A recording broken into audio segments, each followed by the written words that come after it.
आता मी एक्झॅक्ट काय केलं घेऊन ते तुम्हाला सांगणार.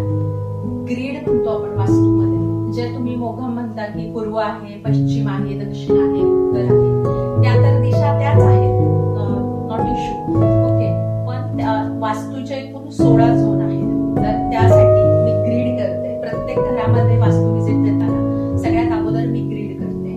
त्या ग्रीड मध्ये ह्याला म्हणतात दिशा चक्र. तर त्या सगळ्यात अगोदर मी फोन मध्ये तुमची एंट्रन्स डिग्री काढून देते, म्हणजे तुमची जे एंट्रन्स आहे ते मेन कुठल्या डिग्रीला आहे. वास्तूमध्ये 3 गोष्टी महत्वाच्या आहेत. त्याच्यामध्ये आपलं एंट्रन्स, टॉयलेट, किचन, ह्या 3 गोष्टी सगळ्यात महत्वाच्या. ह्या 3 वर जर रेमेडी केली तर तुमची पूर्ण वास्तू बॅलन्स होते.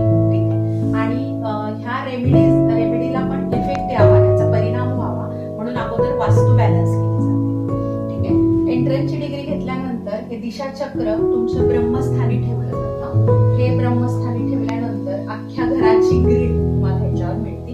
ग्रीड म्हणजे काय की प्रत्येक जो घराचा कोपरा ना कोपरा